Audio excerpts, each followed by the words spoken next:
Yes, they play defense, had the best scoring defense in this playoffs right now, but obviously down the stretch ended up being the difference. They dug themselves in that 17-point hole. We saw the Cavaliers lead it by as many as 17 in the third quarter.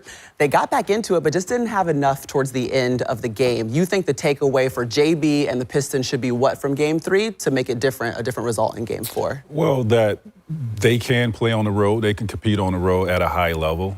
They could go into Cleveland and win this game tonight if they take care of the ball. I thought they played a somewhat fair game in Game 3, but when it got down to it, they were only 2 points away from really taking over that game.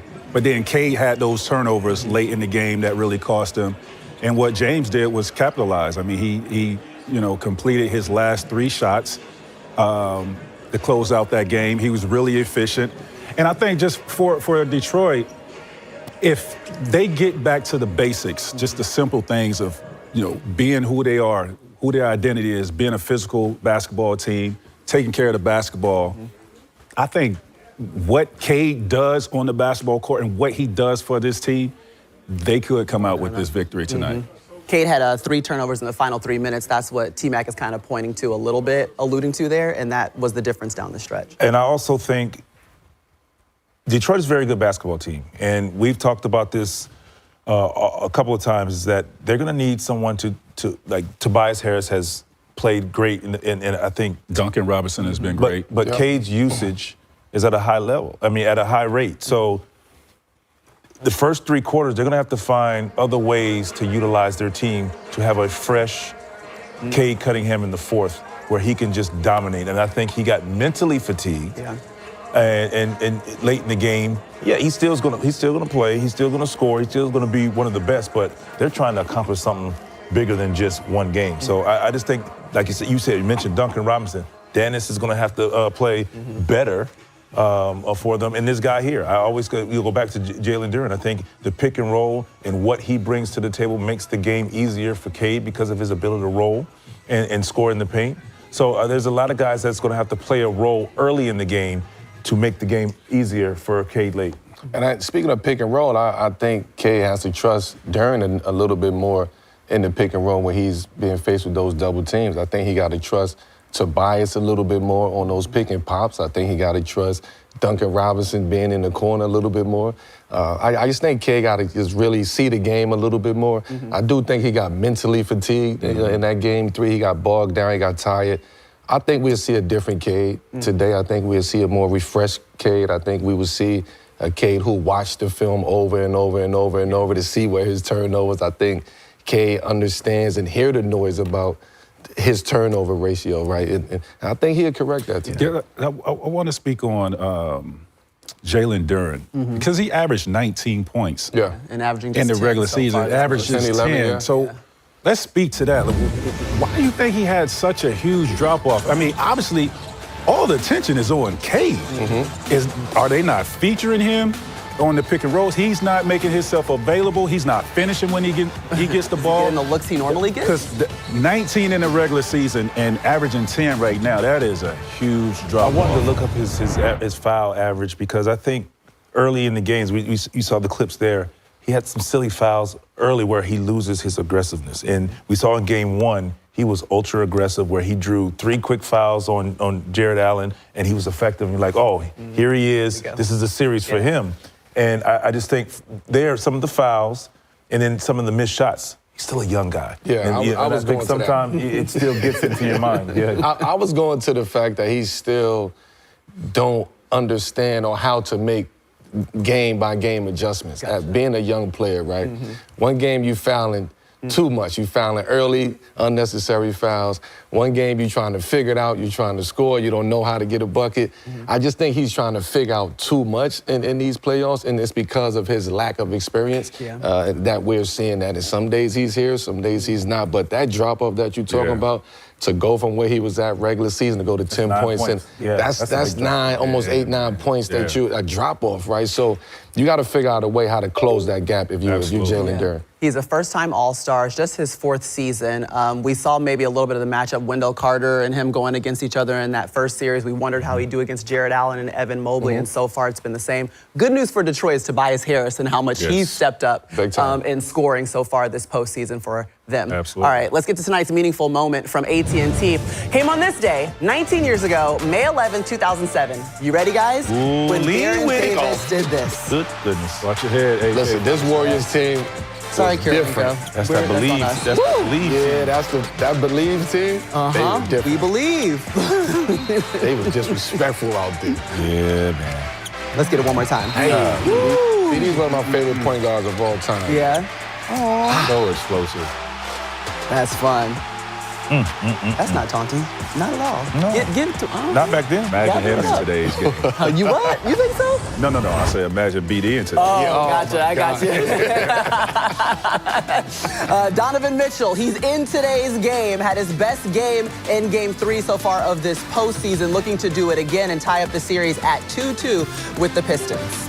Tonight on Prime, it's going to be the Thunder going for the sweep against the Lakers. And tomorrow, guess what? We're not going anywhere. We sleep here. What? Yes, Game 5 between the Timberwolves and Spurs on NBC and Peacock. That series is all tied up after Minnesota's win last night, and obviously a big part of the Wolves pulling out that say after the game. I'm glad he took matters into his own hands. Again, not in terms of hitting Naz Reid, but I want to be very clear about that. I'm glad Naz Reid was okay, and I didn't want him to elbow him, but he's going to have to protect himself if they're not. And I think it's disgusting. So it's sounding to me like there's something differently you'd like to see from the officials in the way they officiate him. I just think that the amount of physicality that people play with him, at some level you have to protect yourself. Every single play on every single part of the floor, people are trying to impose their physicality on him. I get it. We get it. That's part of the game. But at some stage, he's gotten chucked, he's gotten pushed down in transition, running freely, all the stuff. He doesn't complain one time. We don't complain because we're just going to play. We don't really give a excuse my language. But at some stage, he should be protected. And if not, he's going to have to protect himself. And unfortunately, stuff like that happens. Okay, so Mitch Johnson doing exactly what he's supposed to do, protect his superstar player when he steps up to the podium after something like that happens. But do we agree with the sentiment that he's giving us, that Wemby has to protect himself at some point, not necessarily with that action, but what's your reaction to hearing Mitch on the podium? I do believe that he has to protect himself. Let's say that. The player has to protect himself.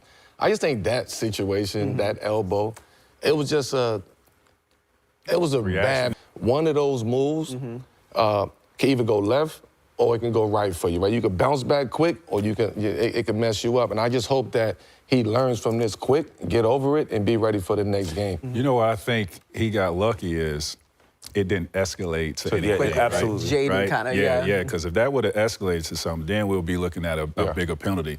But, I mean, I stand with the coach. You know what I mean? Like, he does have to protect himself because he is the prize, and everyone is gunning at the prize and trying to frustrate him at any capacity. But in that situation, he has to keep his cool because he's so vital to his team. Absolutely. You know, I don't think you retaliate like that. There's other ways to where you could get your get back within the game. There's a game within the game, and, you know, it's a lot of stuff going on in those trenches, and he's down in those trenches. It's a way to get back when you feel frustrated and feel like you're targeted.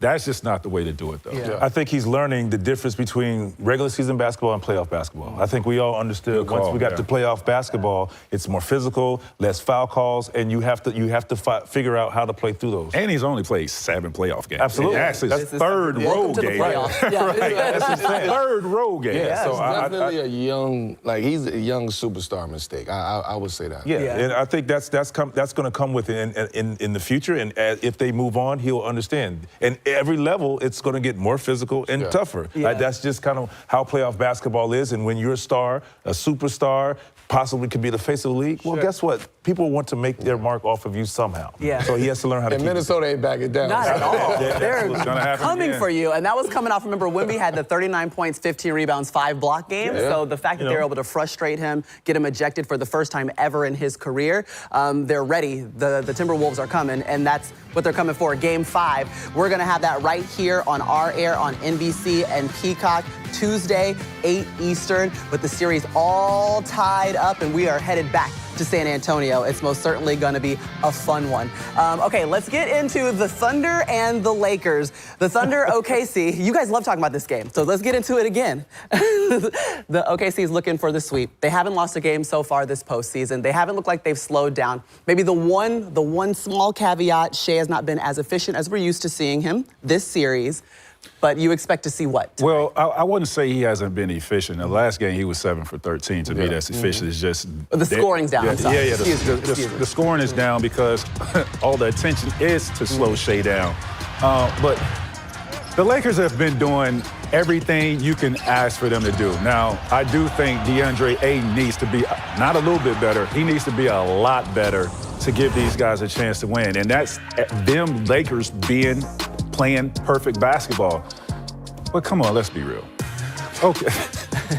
OKC has too much, man. Even with Shea numbers being down slightly, you still have Case and Wallace. You still have Isaiah Joe. Caruso. I mean, guys are coming from all angles. Just getting opportunities. Out the Lakers are laughing in their locker room. I mean, listen, I respect JJ. I respect JJ and LeBron James, but they don't have enough. Yeah, it's unfortunate. I would say that because OKC is such a great team from top to bottom, and the Lakers they don't have enough. You know, that's just what it comes down to. And I'm not even talking about Shea. Yeah, Shea numbers is down, but I think to me, Shea understands what's going on. You know what? This going to be a series where I know they're going to corral me. I know they're going to trap me. I know they're going to double team. I'm gonna get up off this ball and let everybody else have a good time. AJ. Yeah, let me get the AJ. Let me get the Chet. And you talking about they OKC is getting from everywhere. From Chet to AJ Mitchell, who had his career night in Game 3. SJ had 23, and now we call that a light night. Yeah. Right? in Game 3. So the Lakers, they trying to slow him down. That's been their focus in this series, to slow Shea down. But they just have too much. You don't have 10, 11 guys on that team to play against OKC. Yeah, you don't have a chance. I got an opportunity to play on the 09-10 Magic team, and we won our first 8 games. And that was kind of our focus, is trying to stay focused. Yes, we understood we were good enough and we would beat teams, but doing it the right way, making sure everybody's healthy, and getting, like you said, some of these other guys. I mean, you talking about OKC team that's extremely deep, but getting other guys the opportunity to play in the system in case you need them. And that was important because we ran into a Boston Celtics team where we had to go deep into the bench because of just situational basketball, and that's where they're now. I think the bigger picture for them is take care of business, get guys experience, and move on. Yeah, and get some rest. Then you sit there and you watch the Timberwolves, watch the Spurs. Y'all go Game 7. You do whatever you got to do. J-Dub's been resting. We done unlocked AJ Mitchell. AJ hooping, man. Hooping right now. All right, let's get it to Jay Croucher because he's back in the building. What up, Jay? For today's star player part, I wanted you to hear the melodic voices of Noah Eagle, Grant Hill, and Robbie Hummel, who called Game 3, and they're back for more. I'm curious, guys, the storylines you guys are following here tonight. Yeah, Maria, I think just an intriguing series overall of what we've seen so far through the first 3 games. Everything has been close. Everything's been highly contested. You've heard words like battle and war and devastation in a lot of senses from these coaches and the players. But for Cleveland, so much to really hang their hat on. The home crowd provided an impressive spark plug, but James Harden down the stretch. There were so many questions going into Game 3. He really delivered. He really did. Played big time isolation basketball down the stretch. 2:30 left. They went to Harden. He delivered. Of course, this has been about the fourth quarter. Who can execute in the fourth quarter typically wins. Donovan Mitchell, James Harden, they were dogs in the fourth quarter. Yeah, they most certainly will. And I think Detroit's been called dogs all year because of the way that they've played. 60-win season, all the pressure of being on number 1 seed. They come back from 3-1 in that first round. And when you're around them and you meet with J.B. Bickerstaff and you're around the play, there's no panic right now with this team. Well, they're still a very confident group, and I think a group that understands that they maybe let that one get away. You know, not cashing in on second chances, some of the fourth quarter turnovers that led to runouts for Cleveland. But this group understands that when you defend and you're tough in the way that this group has been all season long, you can always hang your hat on that. And whether it's J.B. Bickerstaff or it's this entire team, they know that at some point that defense will come through and they're going to make their run, and that's what we saw in Game 3. Just didn't close it out in the fourth. But so much credit to Paul Reed for the way that he played in Game 3, and J.B. Bickerstaff has said it. He's always ready. No matter what the situation was prior, he comes in and provides a huge spark. Well, and he's been doing that all season long. Whether he plays 1 minute and then doesn't play for 10 games, he comes back out there. That dude, if he's on the floor, he is balling out. I just love, I knew if I teed you up on Paul Reed, it was a guarantee that if he is out there, he balls. He will hoop. That is your go-to. He balls, as do you guys in the studio.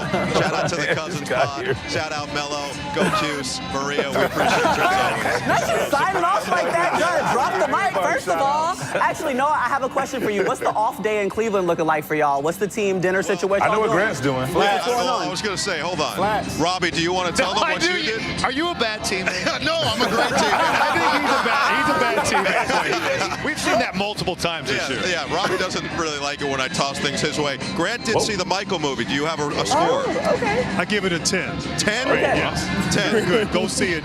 You're not going to say it was off the wall? It was a Take thriller. them off Come on, TV. man. That's what I'm talking about right there. Hey, appreciate y'all. Didn't mean to create any strife between the team before the game gets started. Y'all are doing great. Can't wait to hear your call. I know, on Game 4. Hey, listen, that's what you're going to hear a little bit later today. Cleveland right now, they are trying to tie up this series in Game 4. The Lakers taking on OKC. Obviously, the Thunder looking for a sweep, haven't lost so far this postseason. The Knicks, meanwhile, the only team that has punched their ticket to the conference finals, and they did it in a pretty amazing fashion. By the way, this postseason, their average margin of victory, you got to take your glasses off and clean them, Mello? Yeah, because that graphic is like, wow, is that real? No, it's real. No, it's real. It's real. It's real. It's real. It's actually happening, Mello. Let's talk about it. Stand on it. What has impressed you most, let's say, especially from the most recent series against the 76ers for the Knicks? The timing of the team coming together, playing the way that they've been playing, them figuring it out. And I mean, when I say them, I mean from Coach Brown all the way down to their bench, to the last player on the team, on the roster. They got a chance to come together, go up against a tired Philadelphia team, a battered Philadelphia team, 4-0, didn't blink, sweep. And now they get a chance to just sit back and watch and see who they're going to play. But they get a chance to scout both teams right now, right? And they got time to practice. They got time to get healthy. They won that series without OG in the last in Game 4, right? Deuce McBride come out with 7 threes early in the game. I mean, you just don't know where it's going. Mikal Bridges, we talked about him in the first series. This series, he's been alive. He's been playing the way we know him. We know he should be playing. His shot's been falling, right? That little midi that he got he's been hitting that, and I think that allowed him to just get some confidence. But overall, the team has to be feeling good right now. Yeah, we talked about Mikal Bridges and talk about how he was struggling in the regular season. And for me, in the playoffs, it's how you get yourself going is being able to get some easy ones, to see that ball go in the basket a few times. And I think what Mike Brown did, and he probably don't even know that he was doing this when he put that ball in Cat hands, what it will unlock.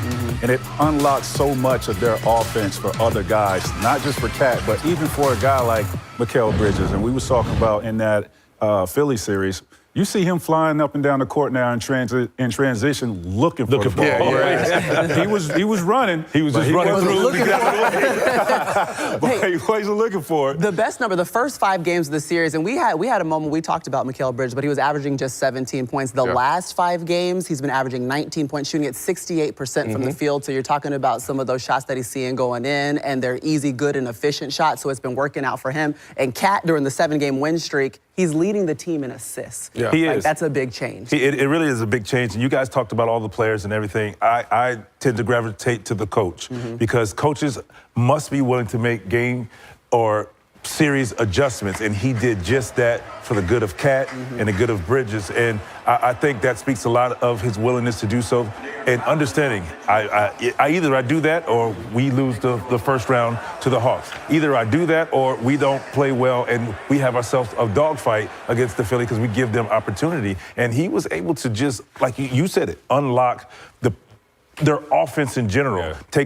Took a piece of what Golden State would do and just open the floor up. And Cat, either you have your driving lane, you make the right play, or you exploit your matchup. And they got all of the above. I'm gonna feel like we were being heard. I was going there, Mac. I was going there because we were up here to talk about, listen, this is the offense they should be running. And how do they implement Cat into being a part of the offense early? You can't play Cat and JB on opposite sides of the court. End of the game, you got to put those guys on the same side, let them go to work. The adjustment that I want to tip my hat to Mike Brown, putting Cat at the top of the key. This is how we get you involved in the offense early. We're going to play through you. The ball is going to go through you. You at the top of the key. We're going to let you pass the ball, get comfortable. You might miss a couple shots early, but we let you see the floor and we let you a part of the offense. And to me, that was the biggest adjustment that the Knicks made. And what that does, right, it takes a lot of pressure off of Jalen Brunson. Because, big time. You know, before it was, had the ball in Jalen's hand and he was creating all the opportunities, right? He was doing so much. Now you reserve him for the fourth quarter and he could be as great as he is at closing out games. So he was reserving his energy because you now have put Cat in a position to be the facilitator, to make those great decisions, and you have a closer that is going to be fresh closing out those And lastly, the decision, like you said, play him up top. When you have a big, they put him up there. You can beat your big when you need to. But if they put a small, they didn't waste what Cat can do very well, is put him in the post. And then he got to eating in the post. So just kudos to, obviously, Mike Brown and their team buying in, staying patient, and putting themselves in the conference final. But why is Cat going to the post now? Because he feels a part of the offense. Absolutely. He wants to go down there. Now he wants to go. Before he was going down there. Just to be there. If a small guy was switching on him, he was clearing out. He was on opposite corner letting JB work. Now he was going there. He's demanding. Now play off of me. It's a different mentality, different mindset that you have when you feel a part of the actual game. Well, it's the right mentality. It's the right mindset. The Knicks going back to the Eastern Conference Final, back-to-back Eastern Conference finalists for the first time since '99 and 2000. You guys should get an iPad and get on someone's bench since y'all know everything you talk about. Y'all go ahead. Hey, Vince, what happened 25 years ago today? Oh, no. You may or may not have this dropped game. 50. Oh, Yes. yeah. You remember now? I do. Game 3, Man, Eastern Conference when I Finals? saw that first three go in, I was like, okay, that's one. Okay. How many you hit first half? 8. How many you finished with? 9. Y'all won, right? Oh, we did. I was just finding that was headband high socks. And high socks. High socks. They should have known it was a problem. It's called a problem. Yeah, y'all don't want that. I mean, when are they going to come guard you? You already hit 5. Watch this tip.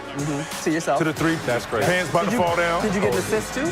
The big rebound. the big shorts, with the long socks. That was a 50-point night. Yeah, that's right. But this is I had to respond because AI game 2 went crazy, and then that was game 3, right? That was game 3. Game 3. And then he came back. And then he came back with 40-something. Yeah, man. It was. That was a fun series. That was a fun time. Like I played in 22 years worth of basketball games, but that series versus the Sixers, no doubt. You talking about real competition there, boy. Yeah, I love it. Shout out to AI. Career high for VC. We made fun of him so much yesterday for the face he was making at the draft lottery. He made the same face. Let's throw him a ball. He did that. Hey, you're right.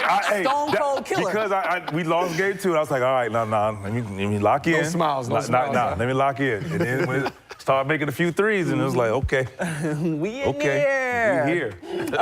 Okay, let's get to the keys to success for Cleveland. We know what VC's keys to success were: score a lot. But so far this postseason for Cleveland, being at home is an advantage. The Cavs have won all 5 home games and lost all 5 road games so far in the playoffs, averaging 19 more points at home, and they're looking to make it 6-0 at home in Game 4. Cleveland's Max Strus, he spoke with Ashley Shamity just moments ago.